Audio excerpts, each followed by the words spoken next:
Pessoal, vamos lá. Então, eu tenho aqui, né, o material que já está disponível lá, o primeiro material que eu coloquei. Deixa eu aumentar aqui um pouquinho, fica melhor. Eu só queria passar com vocês que essa parte de distribuição, né, dos dados, a gente não utilizou o material, né? Eu fiz usando os dados direto em Excel, mostrei para vocês a distribuição de retornos. Discutimos sobre a eficiência do mercado de capitais, né? A influência das informações no preço, né? Então, a linha de mercado de títulos, a gente também viu na aula passada, né? Então, a gente, de certa forma, aqui acabamos o capítulo 12 do livro. E o 13, a gente também já viu, né, que é retorno esperado, né? A variância de uma carteira, que é a volatilidade, né? A carteira de ativos, né? Então, isso tudo a gente já passou por isso aqui, como é que calcula o desvio, né? O risco sistemático e não sistemático, né? O beta, a questão de diversificação, também já vimos, o princípio da diversificação, chega uma hora que eu não consigo diminuir mais o risco, né? Então, como eu estava falando, beta, né? Isso tudo a gente já viu. E na aula passada começamos a discutir o modelo CAPM, foi o último tópico. Confere? Lembrança que eu tenho foi isso, né? O CAPM. E também falamos na aula passada da linha de mercado de títulos, que está ali no slide, tá? Então, de certa forma, a gente acabou também o capítulo 13, 12 e o 13 foram. Mas para o capítulo 14, que é custo de capital, ele precisa desses conceitos do capítulo 13, principalmente o CAPM. Tá? Então, eu vou voltar esse conceito hoje de novo, tá? Em continuação à aula passada. Tá? De novo, eu vou explicar no quadro, prefiro explicar no quadro, depois usar o meu material do PowerPoint. Tá? O quadro a que eu me refiro, como eu estou gravando aqui, né, quem está online está vendo aí, é esse quadro aqui que aparece ali. Está aparecendo para todo mundo bonitinho, né? Bom, pessoal, seguinte, eu desenhei algumas aulas com vocês aqui, essa estrutura simples de razonete, né? Que aqui eu tenho o ativo, aqui eu tenho o passivo, e aqui eu tenho o patrimônio líquido, tá certo? E aí, o patrimônio líquido é o capital próprio. Capital próprio. Deixa eu usar uma pena menor, aí a minha escrita fica melhor. Capital próprio. Tá? E aqui o passivo é capital de terceiro. Se vocês quiserem apagar, se bem que está bem bom, né? Dá para. Eu estou vendo que o contraste está bem bom. Tá? Aqui é capital de terceiros. Tá certo? Esse lado do balanço são as fontes de financiamento de uma empresa, ou é via dívida, ou é via capital próprio. E aí, na aula de VPL, na aula de TIR, eu disse para vocês várias vezes isso, né? Que chegar um momento que eu ia calcular aquelas taxas. Eu estava fornecendo para vocês as taxas. Chegou o momento da gente calcular, né? Como é que se calcula capital de terceiro? Capital de terceiro não se calcula. Capital de terceiro você pega do mercado. Você olha o balanço e vê quanto que as empresas estão pagando para obter o empréstimo. E capital próprio? Esse é o tema do capítulo 14, que é o custo do capital próprio. Qual é o custo meu de oportunidade para investir naquela empresa? Tá? Esse é o tema do capítulo que a gente está entrando agora, tá certo? E aí, capital próprio, ele foi visto na aula passada, só que eu não dei o sinônimo, né? O modelo principal de capital próprio é o modelo CAPM, em que diz o quê? Que o retorno de uma empresa ele é dado pelo retorno do ativo livre de risco, no mínimo, mais a propensão a risco daquela empresa, que multiplica o prêmio de risco. Tá? Isso aqui é o modelo CAPM. Esse RE é o custo de capital próprio. Tá certo? O RF, no nosso caso aqui, é a Selic. O beta é obtido daquela regressão linear que a gente fez na aula passada, né? Você pega no eixo X o Ibovespa, no eixo Y a ação, pega a dispersão dos dados, vai ter uma nuvem de dados, você pede a linha de tendência. Lembram disso? Todo mundo aí?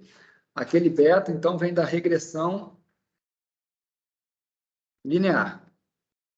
E ele também pode ser calculado, gente, como é regressão linear, vem lá da estatística. O beta também é definido da seguinte forma, tá? E a partir de agora eu vou usar mais essa definição. O beta ele é calculado como sendo a covariação do retorno de mercado com o retorno do ativo em questão, esse RI aqui, sobre a variância de mercado. Ou seja, quando eu divido, lembra, né? Qualquer coisa que eu divido é relativo. O beta é uma medida de risco relativo. É uma medida de risco em relação ao mercado. Então, quando eu divido pelo VaR, pela variância do Ibovespa, eu estou fazendo o quê? Eu estou comparando a variância daquele ativo com a variância de mercado. Aí eu tenho beta. E lembra na aula passada, beta maior que 1, ações agressivas, betas menores do que 1, defensivos. Essa é a outra forma de calcular beta, tá? É a covariação do RM com RA sobre a variância do mercado. E esse prêmio de risco? Isso aqui é definido como prêmio de risco. Como é que ele se calcula? Pessoal, eu tenho que ter o retorno do Bovespa médio, retorno de mercado significa market return, que é o retorno do Bovespa, menos o retorno da Selic. Só que a gente não vai precisar calcular, por duas razões. Primeiro, para fins de prova e exercício, eu vou fornecer essa diferença. E na vida real? Na vida real, existe um pesquisador que divulga o prêmio de risco, tá? E possivelmente eu já falei dele aqui em sala, não sei se eu falei. Mas existe uma pessoa que divulga o prêmio de risco, que é essa pessoa aqui, ó, Asvat Damodaran. Aí você põe Equity Premium. Ele dá essa diferença por país. Vamos ver aqui o site dele. Ó.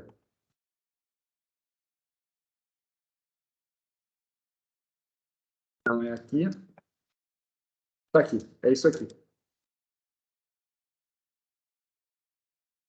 Está ali. Eu vou dar um zoom grande para vocês enxergarem. Para ficar melhor. Tá?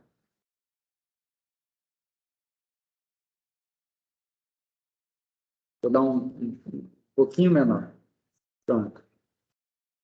Gente, só para explicar, o Asvat Damodaran, ele é um indiano, muito conhecido pelo tema de valuation, que em português significa avaliação de empresa. Ele tem um livro que é o mais vendido na área de valuation. Já veio a Porto Alegre algumas vezes, aqui no Fórum da Liberdade, e também na PIMEC, há uns 10 anos atrás. E ele é professor da NYU, tá? Da New York University. E ele atualiza tão frequentemente esses dados que acaba que o mercado usa os dados dele para medição de Equity Risk Premium, né, que é o prêmio de risco de mercado. Está aqui, ó, é o Equity Risk Premium. Ele fornece isso já calculado para a gente. Tá? Então, é só pegar do site dele. Se eu for ver ali o Brasil, ó, Brasil Equity Risk Premium, olha lá, 7,21. Dá para ver aí? Tá, eu estou aqui com o mouse, tá? 7,21. Então, no Brasil, hoje, o prêmio de risco é 7,21. O que isso está dizendo? Que ao ano a gente espera ter um retorno de 7,21 a mais em relação à Selic. Então, se a Selic está em torno de 13, a gente espera um retorno do Ibovespa ao redor de 20 ao ano. Tá legal? Basicamente essa é a lógica. Agora é interessante olhar esse site aqui. Me digam aí, que país vocês acham que tem um risco, equity risk premium altíssimo? Sem olhar, não, sem colar, não vale, não vale. Qual? Entendi?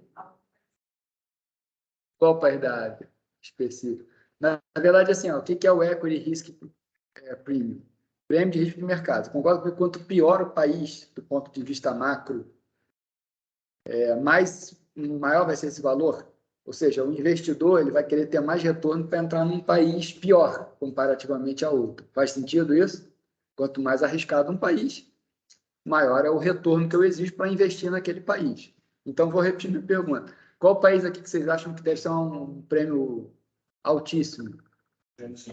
Argentina. Venezuela também, ó, Argentina, vamos ver. Olha lá, 16,11, altíssimo. Vocês falaram Venezuela. Isso do mercado menos do risco, menos que Selic. Exatamente, essa é a diferença. A Venezuela, 24,58. A Venezuela aqui dessa série aqui é pior, ó. Tá vendo? É pior que Uganda. Tá certo? É pior que a Ucrânia. Aí, se a Selic for maior que o Brasil nos anos 90, isso vai tirando essa taxa. E aí? Isso não altera, porque o retorno que eu vou exigir do mercado... Não. Matematicamente pode ser negativo. Não é que o sinal não importa. O importante é olhar a ideia por trás dessa equação. Vamos lá. Tu tem razão, pode ser negativo. Quando seria negativo? Se o mercado desse um retorno menor que o ativo. Sim, mas vamos lá. Terminar o raciocínio aí, ver se tu consegue captar. Se eu estou investindo no mercado acionário com a Selic a 40, para eu investir no mercado acionário, eu vou exigir no mínimo quanto? Exato. Então, acaba que a diferença no médio e longo prazo, ela acaba sendo positiva. Entendeu? Agora, você tem razão, por exemplo, pegar mês passado, nós estamos em agosto. Perdão, pegar mês retrasado, junho. O índice Bovespa caiu 5%. Foi negativo, menos 5%. Ou seja, ele deu um prêmio negativo. Aí você botar na equação, está dando negativo. Só que essa equação é vista de janelas de ano em ano, entendeu? Para não dar essa anomalia, tá? Mas foi boa pergunta. Foi bom o teu raciocínio. A lógica sempre vocês pensaram o seguinte: o ativo de risco, na média, ele tem que dar mais retorno do que o ativo sem risco. Tá legal? Bom, outro, pode falar. Também, exatamente. Por exemplo, Venezuela hoje está na casa dos 50%, a Selic deles, né? A Selic é brasileira, mas a equivalente deles, os Estados Unidos é o Fed Fund, né? Aqui é a Selic, lá na Venezuela tem o deles, é 50%. E mesmo assim, eles têm um prêmio de risco mais alto. Mais alto, mais alto. É uma economia disfuncional, a gente viveu isso, como ele falou bem, na década de 90 a gente estava assim, praticamente, Selic muito alta, você exige retorno alto, e quase nada vinga, porque tudo é muito arriscado, né? Então ninguém quer investir, é muito escasso, entendeu? Na competição global, a gente concorre com 1%, que é aquele cara assim, se eu perder 1%, não tem problema, entendeu? Quando tá a taxa muito alta. Agora eu vou inverter, qual país vocês acham que é mais seguro aqui? É um bom palpite. Vamos ver aqui, United States. Cadê o United States? Ué? Ah, tá aqui, Cruzes. Ó, 4,24, tá vendo? Vamos ver se tem alguém menor que ele, ó. Eu acho que não tem ninguém menor que ele. 4,24, olha lá, Suécia, Suíça. Ó, Singapura. Ó, é esse aqui, ó, Noruega. Tudo 4,24. Ó, Luxemburgo. Tudo país rico também, PIB é muito alto. PIB per capita, né? Olha lá. Isso aqui é... Esse aqui não me falhou. Liechtenstein. Esse é algum país lá perto do leste europeu. É um principado. É tipo Luxemburgo. É.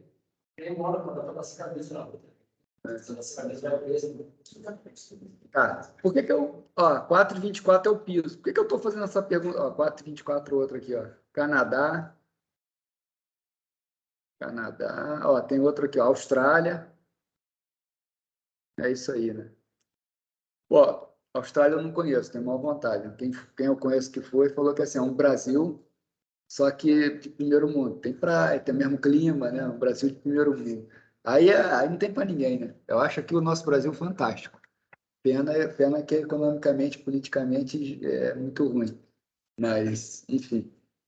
Então, assim, o piso é 4,24, entendeu? Esse é o piso, tá? Faz sentido um piso de 4,24? Faz, né? Quando eu invisto em ação, eu quero ter algum retorno. Então, ele está dizendo que, na média, país com baixo risco está dando 4,24 ao ano, já que a taxa Selic deles lá paga perto de zero. Então, é quase 4,24. Legal, todo mundo? A retorno de mercado, então, vai ser Maior não, né? Menor. maior. Ali naquela. Então, não sei se tu entendeu o meu argumento anterior. Pela teoria, todos possuem um risco de mercado maior que a Selic.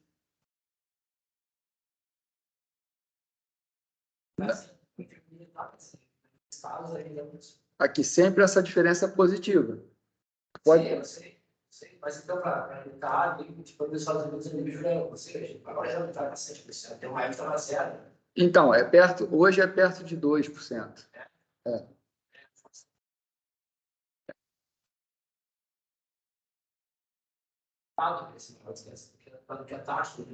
Então, como essa diferença é positiva no longo prazo, sempre o retorno de mercado é maior que o retorno do ativo livre de risco.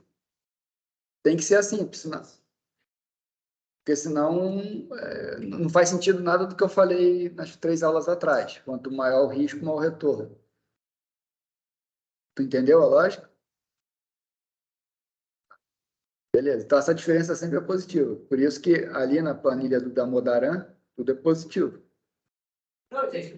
Tá. Beleza. Para quem quiser calcular, isso não é cobrado em prova. Inclusive, isso é tema mais de mestrado e doutorado. Mas o Damodaran explica para vocês, aqui, para todo mundo, como é que se calcula o Equity Risk Premium. Tá? Como é que ele chega nesse valor. Tá? Então, ele dá a metodologia ali. Certo? Beleza. Bom, entendido, então, o que é o prêmio de risco de mercado, para que ele serve? Para calcular o custo de capital. Tá legal? Então, agora eu vou usar o PowerPoint, né? Que é o capítulo 14, que de certa forma já está visto, é o CAPM. Tá? Então, primeira coisa, né? Imagina que você está avaliando um investimento livre de risco. Tá? Qual é o custo de capital desse investimento? Qual o retorno que eu exijo? Esse é o raciocínio por trás desse cálculo. Né? Então, pessoal, o custo de capital ele vai depender o quê? Ele vai depender dos fundos que eu estou usando e não das suas fontes. Vamos lá, para vocês entenderem aqui o que eu estou querendo dizer com isso. Tá? Prefiro explicar direto pelo modelo. Bom, primeiro, custo do capital próprio, né? Que é isso que a gente está fazendo aqui. É o CAPM. É o retorno que eu exijo como sócio para aplicar numa empresa. Tá certo? Eu tenho 2 modos de calcular.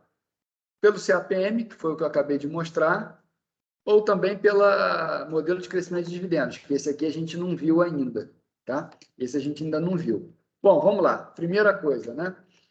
O que é o modelo de crescimento de dividendos? Lá na minha aula de ações, isso foi no primeiro tópico, a gente viu que o retorno de uma empresa, o retorno que eu vou ganhar numa empresa, é o quanto eu recebi pelo dividendo sobre o preço da ação, ou seja, o dividend yield, mais a taxa de crescimento esperada para aquela empresa, certo? Isso aqui a gente viu lá no início da disciplina, modelo de Gordon é o nome, é uma perpetuidade, lembra? Preço da ação é uma perpetuidade, né, de vários dividendos, mais o crescimento esperado. Aí é o seguinte, para eu determinar o RE, eu tenho que saber qual o dividendo pago, qual o preço P0 e qual a taxa de crescimento da empresa. A taxa de crescimento da empresa tem 2 formas de se calcular. A mais segura, olha para o passado, vê quanto cresceu os dividendos da companhia. Isso é uma proxy, é uma forma de você descobrir qual é o G. Ok? A outra é olhando o release da companhia, o que ela está informando ao mercado como taxa de crescimento. Tá? Vamos ver um exemplo numérico. Tá? Então, vamos ver aqui. Não tem exemplo numérico. Achei que tivesse, não tem. Bom, primeira vantagem desse modelo, né? Ele é fácil de ser calculado. Muito fácil. Só plugar 3 números, você tem o retorno da empresa. Qual o problema? Pega a empresa lá do Buffett, por exemplo. A empresa do Buffett, lá, a Berkshire Hathaway, nunca pagou dividendo. Então, se ela nunca pagou dividendo, eu não tenho o D1 da equação. E também não tenho o G, porque ele não pagou dividendo. Então, desvantagem, só é aplicável a empresas que pagam dividendos. Tá? Não é aplicável se os dividendos crescem de forma muito errática. Tem que ser um dividendo estável, não pode ficar um dividendo flutuando muito, porque senão eu não consigo estimar.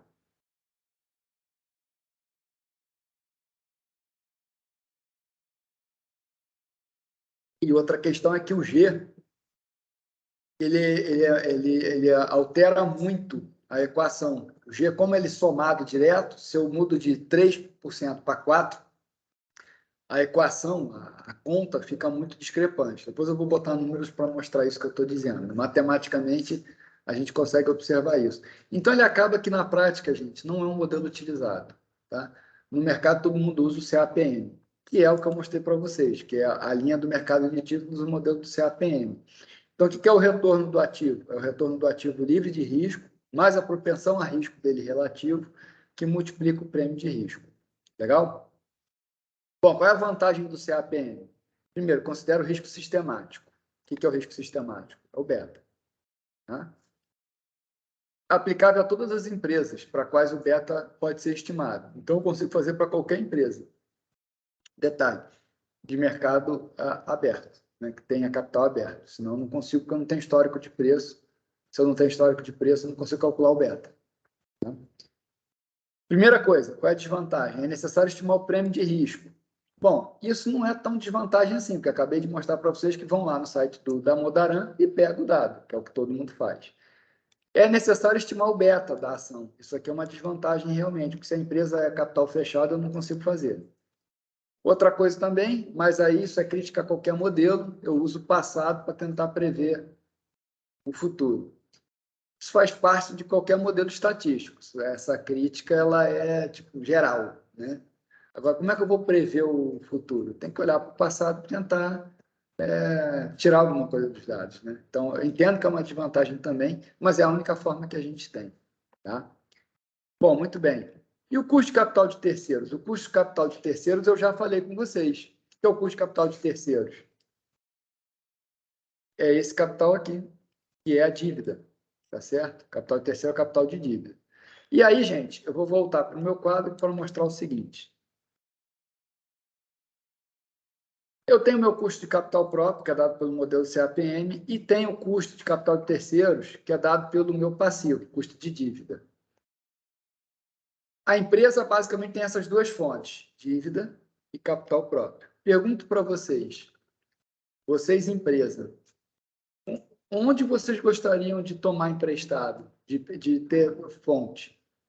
Captando via mercado acionário, capital próprio, ou dívida? O que vocês utilizariam como dado para fazer essa escolha? Boa. Beleza, depende da taxa do banco, do montante que eu preciso, perfeito. Então, vamos supor que a taxa do banco, taxa de empréstimo, é menor do que o custo de capital próprio. Você vai pegar com o quê? Com o banco.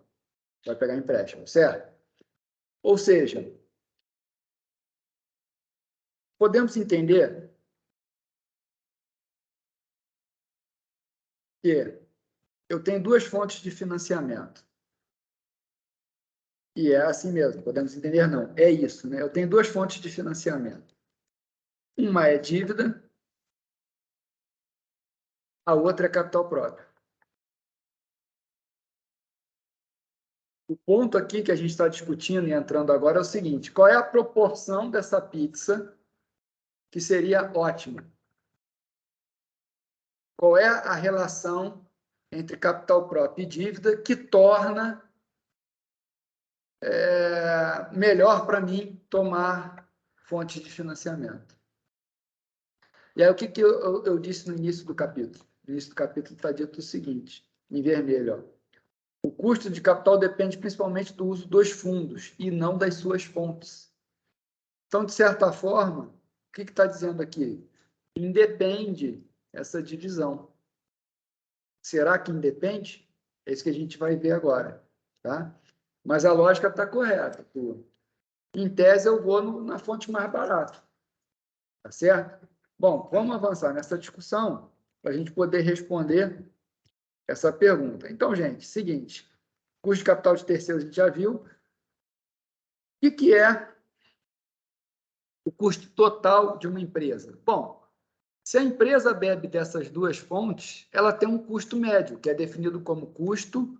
Aí eu vou pegar um quadro mais limpo aqui, que é o custo médio ponderado de capital, que em inglês se chama VAC. O que é o VAC? O VAC, que é o custo médio ponderado de capital, ele é definido como sendo o custo da dívida, esse KD significa custo da dívida, é percentual, que multiplica o quanto eu tenho em dívida em relação ao total. Então, se eu chamar V de E mais D, então vai ser D sobre E mais D. Vamos dar nome aos bois. D, dívida. E, equity. É a mesma coisa aqui, patrimônio líquido. Tá? E V é o enterprise value, é o valor total da empresa. Lembra a minha segunda aula com vocês? Eu dei o exemplo lá. Dívida entra somando no valor da empresa. Lembram disso? Tá? Então, é isso que eu estou fazendo aqui. O que é o valor total de uma empresa? É o quanto eu tenho patrimônio líquido mais o que eu tenho em dívida. Tá, então, o que é o custo? Pode perguntar. E mais D, que é o V. Isso aqui é o V. KD, eu vou botar aqui, eu não dei nome aos bois. KD, custo da dívida. E a outra nomenclatura que eu vou usar é o KE, custo do capital próprio. P é o E mais D. Enterprise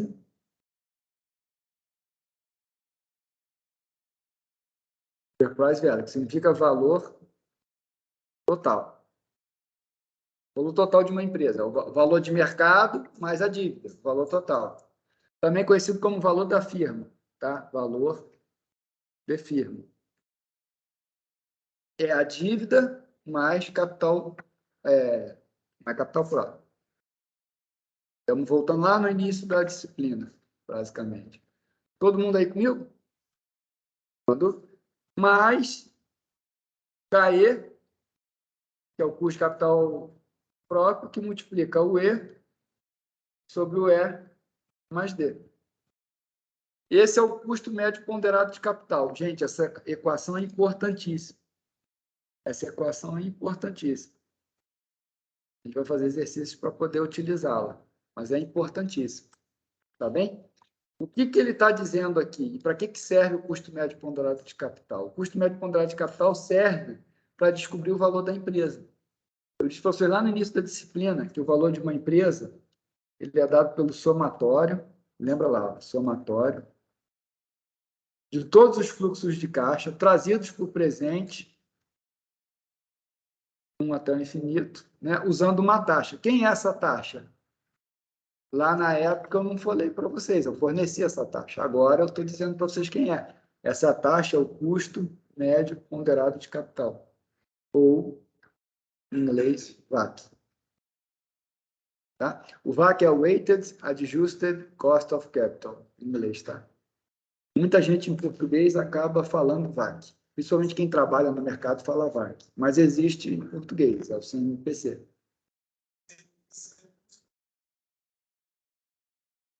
Ponderado de capital.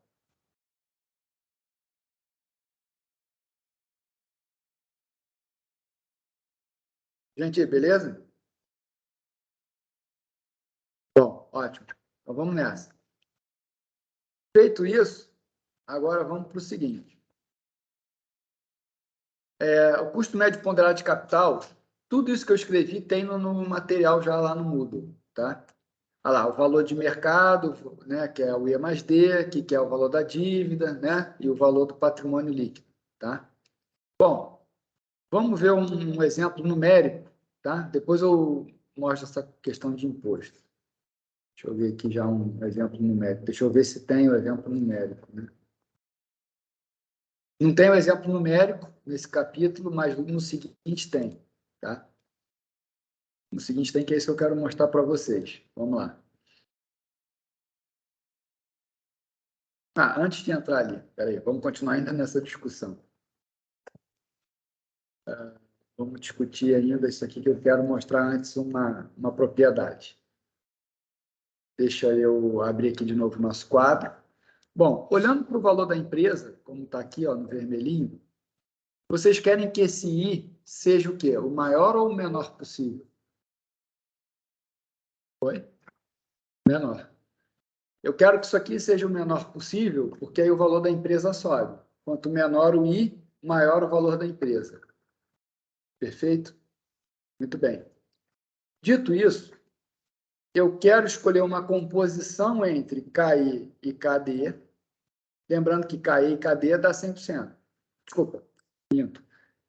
O D é mais D, mais E sobre E mais D dá 100%. Isso aqui é uma fração. Tá? Ou seja, se eu tenho 30% dívida, 70% capital próprio. Sempre assim, sempre relação 1. Eu quero escolher qual é a quantidade ótima entre dívida e capital próprio para minimizar o custo médio ponderado de capital, de tal sorte que, diminuindo o custo médio ponderado de capital, eu aumento o valor da empresa. Todo mundo está comigo? Então, a discussão que a gente tem que fazer agora é essa. Qual é a proporção entre capital próprio e dívida que faz com que o valor da empresa seja o maior possível? E aí eu vou na linha dele. Se o custo de dívida é o mais baixo, o CMPC, por ser média ponderada, eu vou botar 100% no custo mais baixo. Só que qual é o detalhe? O detalhe é que, apesar da equação ser linear, o que acontece por trás não é linear. O que acontecer por trás? Vamos imaginar o seguinte. A empresa vai tomando emprestado. Ela tem lá 20% do tamanho dela emprestado. Ela vai para 30%. Quando ela vai para 40%, pode ter banco que fala o seguinte, opa, a 30% eu te emprestava 3%. Agora a 40% eu vou subir porque você está arriscada para mim. Então, o risco sobe quando ela se torna mais alavancada. Então, apesar da relação entre capital próprio e dívida ser linear, a dívida não é linear. Chega uma hora que o banco, para R$1 a mais emprestado, que ele chama de custo marginal, quando o custo marginal começa a subir, a empresa para de tomar emprestado. Legal? Essa é a lógica por trás. Bom, eu queria fazer agora com vocês algumas questões de prova, para a gente solidificar esses conhecimentos aqui. Tá legal? E aí, na aula que vem, a gente começa a fazer essa discussão de estrutura de capital, que é o termo que a gente... É o termo e é o capítulo que a gente está entrando. Tá? Vamos resolver agora umas questões para a gente fixar conceitos. Tá? Deixa eu pegar aqui minha base de dados. Uma B. Questões para revisão. Vamos procurar questões só sobre esse tema. Tá? Vamos lá. Ó, o dono de uma sapataria deseja e merece uma taxa de retorno de 20% ao ano. A dívida de longo prazo da empresa, sapataria, possui um custo livre de impostos de 10% ao ano.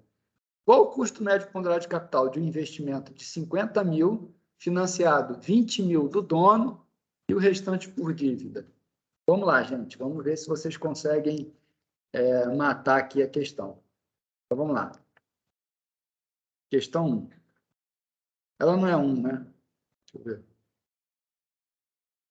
Ah, tá aqui. Ela é a questão 65. Tá? 65. Dá para ver bem aí? Então, vamos lá. Vamos pegar os dados. Para não precisar ficar copiando, indo e voltando, vai copiar. Pronto. Fechou. Acho que é melhor, né?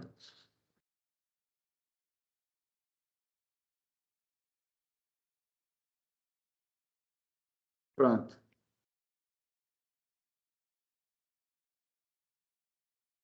Ó, dá até para ler o texto, não dá? Sinceramente, dá, né? Ó, o dono de uma sapataria deseja e merece uma taxa de retorno de 20% ao ano. Então, ele está dizendo o seguinte, o custo, para ele, o custo de capital próprio é 20%. Tá legal? A dívida a longo prazo de uma empresa possui um custo livre de 10% ao ano. Então, o custo da dívida é de 10%. Qual é o custo médio ponderado de capital de um investimento de 50 mil financiado 20 mil por dono. Então, olha só. Qual é a fração? Vamos lá. E mais D. Quanto é que é o E mais D aqui no caso? É 50 mil. Confere? Sim ou não? Aí ele está dizendo que o E é 20 mil. Então, sobra quanto por D?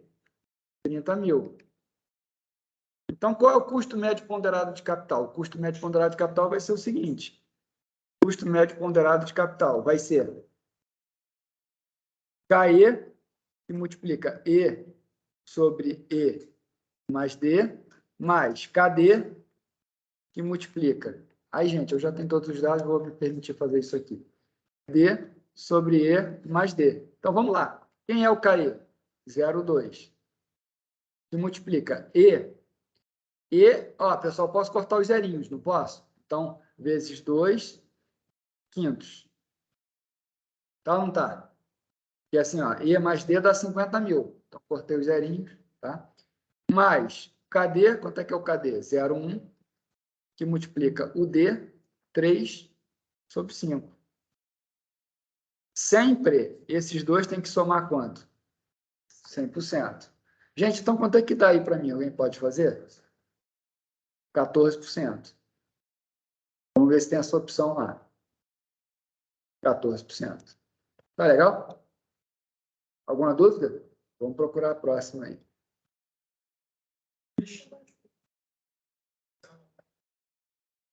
Não entendi, desculpe. Custo e taxa é a mesma coisa, né? Digamos assim. É só a forma de falar, mas é a mesma coisa.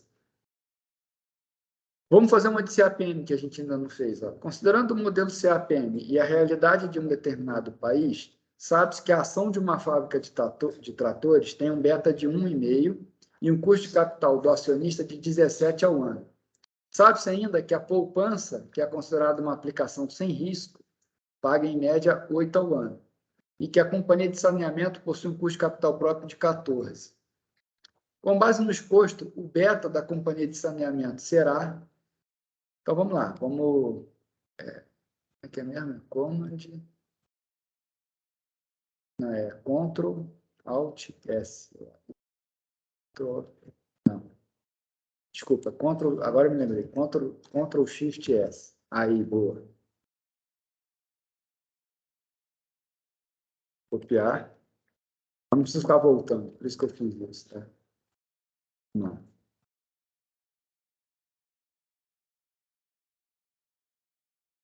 Maravilha, né?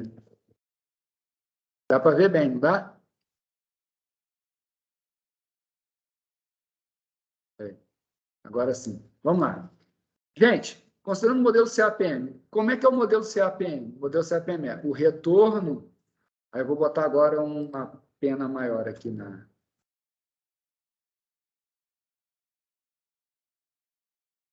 O retorno do ativo, ele é o retorno do ativo livre de risco mais o beta, que multiplica o prêmio de risco, RM menos RF, correto? Então, vamos lá. Considerando o modelo CAPM, a realidade de um determinado país, sabe-se que a ação de uma fábrica de tratores tem um beta de 1,5. Então, vou botar aqui, ó, trator.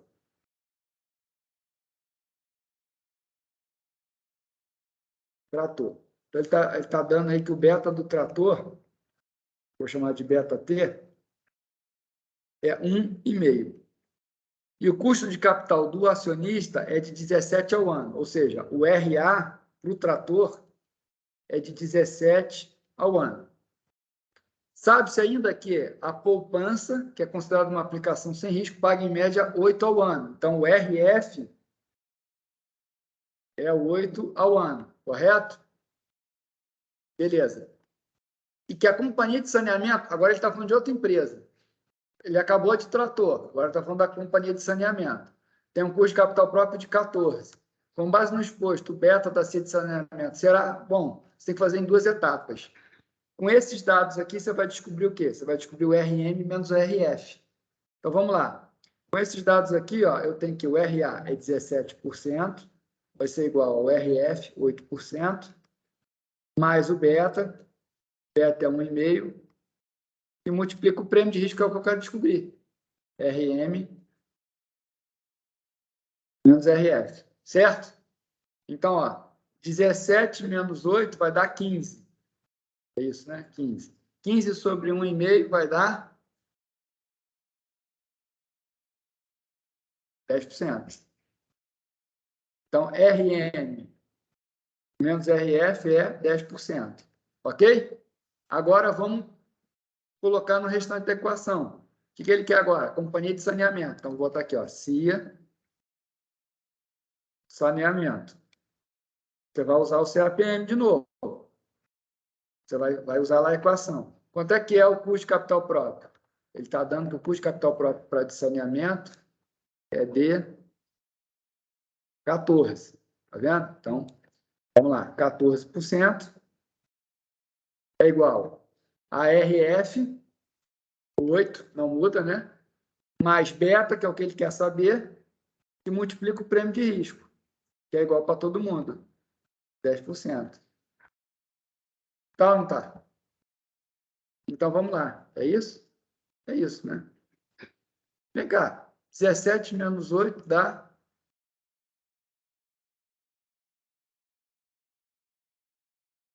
Ah, sabia. Então, vamos lá. Aqui está errado só. 17 menos 8 é 9. 9 que divide 1,5 dá...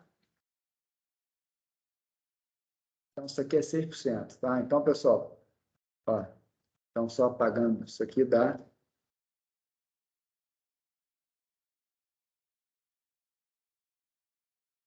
Beleza, né? Isso aqui, cara, eu acho que não tá. 6%. Tá? Então, é o seguinte, 14 menos 8, 6. Não é isso? Então, 6%.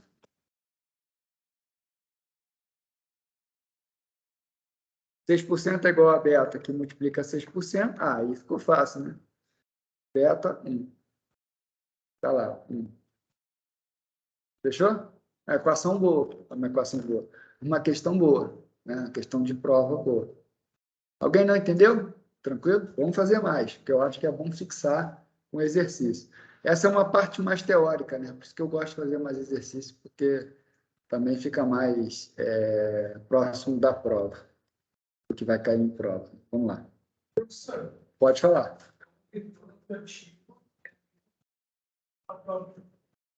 Isso, o retorno do ativo é a mesma coisa que custo de capital próprio. tá. É a mesma coisa que ROI também. Que é a mesma coisa que ROI, que é o retorno do seu patrimônio líquido. Boa. E é diferente de custo médio ponderado de capital, que é a taxa usada para descontar os fluxos de caixa. Beleza? Agora, botando que aí os conceitos vão se solidificando. Certo? Então, vamos para o próximo. Isso aqui a gente já fez. Aliás, essa parte aqui não caiu na primeira prova. Não caiu. Não caiu na primeira prova porque eu dei agora, risco retorno. Então, vamos fazer essa questão 67 é boa.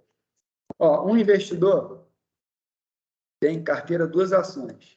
50% do valor da carteira na primeira ação, então o WA é 50, e 50 na segunda, então o WB é 50. O retorno esperado no próximo ano da ação, vamos mais fácil fazer o que eu fiz ali com vocês agora. Vou pegar isso aqui, copiar. Gente, é fantástico. Está vendo que, assim, até o nível de participação de vocês tá muito parecido com o que eu teria em casa. Vocês conseguem perceber que é a mesma aula? Só que eu vendo vocês, eu tenho mais incentivo de perguntar aqui e olhar. Em casa não tem ninguém para olhar. Às vezes eu estou dando aula, eu olho para a parede assim, e volto. Né? E eu acho que o pessoal não tem o mesmo engajamento. Não é culpa de ninguém, é porque o cara não está no ambiente ali concentrado. Está vendo no quarto, passa alguém. Mas é igual, é igual. O dia que a gente tiver disciplina, digo a gente, todo mundo, tiver disciplina, não tem por que a gente se deslocar, entendeu? Não tem. Realmente não tem. Que é a mesma tecnologia, o mesmo quadro, É só questão mesmo da pessoa abrir a câmera e falar e olhar mesmo, sabe? E participar. É isso que a gente ainda não deu esse pulo do gato. Eu gostei muito desse formato online, que eu até então nunca tinha testado essas tecnologias. Depois que eu peguei o jeitão, falei, cara, peraí, é muito melhor. Não tem por que deslocar, então, mas exige maturidade. Minha também. De até saber puxar quem está do outro lado, entendeu? Mas, enfim. Não sei vocês preferem vir, vocês estão vindo é porque vocês preferem vir, né? Vocês acham que em casa se desconcentra.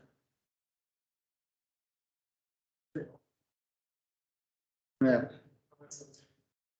Mas se fosse, vamos supor assim, todo mundo, todos os professores online, como foi? Mas nesse formato de aula, vocês acham que funciona? É mais complicado? E assim, eu entendo que tem professor que não usa muito essa ferramenta aqui. Ele usa PowerPoint e fala, mas não usa lousa. Né? Eu uso igualzinho eu usaria no presencial. O que pega é isso, ninguém me olha. Sim, deixa, lê aí e tira dúvida. Aí eu acho que é... Eu sempre penso assim, o seguinte, né? Que aula que eu gostaria de assistir se eu tivesse na posição de vocês? Então, quando eu monto uma aula, quando eu vou explicar um tópico, eu tento me colocar na posição de vocês. Eu gostaria de me ouvir, né? Aí eu acho que quando a pessoa pensa assim, tende a sair melhor. Então, em geral, eu tento sempre colocar na posição do outro. Pô, é muito chato você pedir, ó, lê aí, estou aqui disponível. Não funciona, né? E eu acho que a primeira forma que eu trabalhava, que era tradicional, pegar PowerPoint e ficar passando, também não funcionava. Eu não sabia usar a luz. Aí eu corri atrás, aí eu achei muito bom esse modelo. Mas dá para melhorar muito ainda. Tem professor que bota um zoom nele, aí ele aumenta de tamanho, diminui. Os caras têm umas técnicas assim que eu ainda não peguei, não sei fazer ainda. Né? Que é quase como se fosse ali teatro. Mas teatro no sentido não é pejorativo, é bom, é um teatro para manter todo mundo envolvido. Eu não tenho esse tino ainda. Eu tenho que fazer um curso, tenho que pagar alguém para me explicar, usar essas tecnologias de zoom, alt, botar aqueles bonequinhos, sabe? Umas coisas assim que chamam atenção. Não sei fazer. Não. Mas, enfim, vamos lá. Um investidor tem em carteira duas ações. Então, eu vou chamar a ação A e a ação B. O valor da carteira A é 50%, então WA é 50%. E o WB, ele nem precisaria dar, ele está dando, é 50%. Na soma, né, como a gente sabe, na soma dos Ws, está dando 1, como a gente sabe que tem que dar. O retorno esperado da ação é 5. Então, o retorno esperado da ação A é 5%. Tá. Tem um desvio padrão, então, sigma A é de 10%. E o retorno da segunda ação, o RB, é 15%. E o desvio de B é de 20%. Logo, o retorno esperado da carteira no próximo ano... Bom, então vamos lá. O que é o retorno esperado de uma carteira? É o WA, RA, mais WB, RB. É a média ponderada. Então, vai ser metade do RA mais metade do RB. Fechou? Então, se eu fizer aqui as contas, o retorno da carteira vai ser 2,5 mais 7,5, então vai ser 10. Tá? Então, eu tenho que achar alguma opção que tenha 10%. Então, primeira coisa, será de 10, ok. Aí ele fala do desvio padrão, com desvio padrão de 15. Bom, aí é para te enganar, porque é o seguinte, ó, eu tenho desvio de A e desvio de B. Mas está faltando o que para eu calcular o risco da carteira? Está faltando algum dado, não está? Não é soma linear, né? Lembra, o risco não é soma linear, é uma soma vetorial. Eu preciso do quê? Eu preciso da covariação do A com B, para poder calcular o risco da carteira. Lembra que é uma soma de vetor, né? O A está para cá O B está para cá, então aqui é WA sigma A, aqui é WB sigma B. Aí eu faço teoria dos triângulos e descubro a equação. Tá? Então está faltando o quê? A covariação de AB. Então não posso afirmar nada sobre o desvio deles, porque ele não me deu esse dado. Então, vamos lá. Será de 10 com desvio de 15? Não posso fazer, não posso afirmar isso. Será de 10 com desvio padrão, dependendo da covariância entre o retorno. Tá certo, é AB. Vamos ver as outras só por desencargo. O retorno esperado será máximo, o desvio padrão mínimo, se os pesos da carteira forem 10 e 90. Está te enrolando, porque ele não te deu a covariância, você não pode descobrir a carteira ótima. Tá? Aumentará se o peso na segunda carteira diminuir. Mentira, né? Mentira pelo seguinte: se o peso na segunda ação diminuir, o retorno vai diminuir, porque é justamente a B que tem maior retorno. Então, a D está errada. E só poderá ser calculado conhecendo a covariância entre os retornos. A E está certo, só que ele está perguntando o retorno da carteira. E a E não está falando do retorno, está falando só do risco. Então, a única que se encaixa é a B de bola. Está claro para todo mundo? Beleza. Vamos para a próxima questão. Como é que é? O que define? Então, a covariância eu calculo pegando o retorno dos dois ativos, pegando a função lá do Excel, calculando covariância. Desculpa eu não estar te vendo, mas eu escutei desse. Tá? A covariância mede o grau de dependência das duas ações, né? Lembra? Se, por exemplo, eu pego o dólar e o Ibovespa e faço a covariância, vai dar negativo. Se eu pego Petrobras e Ipiranga, vai dar positivo. Então, covariância é uma medida estatística de dependência conjunta. Eu vou fornecer esses dados, mas na mão que tu diz sem Excel? Não. Não é que é impossível. Eu, como engenheiro, fiz durante a minha graduação, mas eram 10 dados. Assim, o professor passava 10 dados, você fazia na mão. Mas não... mas é a amostra pequena, né? Na prova, bota a amostra pequena, porque se for grande, o cara vai ficar fazendo conta e não termina. É difícil, é melhor usar a calculadora. Mas, assim, vocês não valem a pena aprender a fazer na mão. Hoje tem função no Excel, vai lá e... exato. Mas entendeu a lógica? Beleza. E, gente, agora que eu me dei conta aqui, já são quase 8 horas, eu já estou terminando.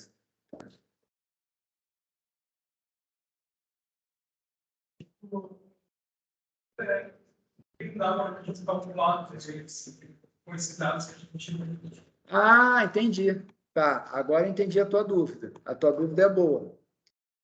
Olha só o que ele perguntou. Guilherme, com esses dados que ele me deu, consigo saber a covariação de AB? Não.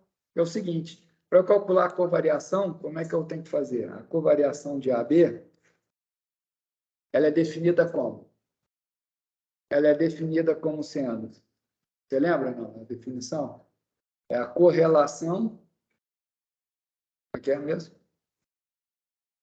Vou me lembrar agora. Isso mesmo. É a correlação de AB vezes sigma A vezes sigma B. Ele não te deu a correlação. Então, se ele não te deu a correlação, você não tem a covariância. Aí você vai me perguntar, como é que eu calculo a correlação? Né? Para você calcular a correlação, teria que ter os retornos de A e B na série toda e dizer como que um anda em relação ao outro. Tem que ter mais dados para calcular isso, eu não tenho. Isso, como eu te dei um dado só, não tem nem como calcular. Tá bom? Gente, alguma pergunta, alguma dúvida? Bom, eu acho que para fechar o capítulo de risco e retorno foi excelente hoje. E realmente eu queria fazer exercício para solidificar. Tá? Então, a gente está entrando agora no tema de estrutura de capital. Qual é a proporção ótima entre dívida e capital próprio? É o tema da próxima aula. Segunda-feira, presencial. A tendência é que seja tudo presencial, nesse formato aqui, tá? Eu estou gravando a aula aqui e dividindo a tela. Obrigado, gente.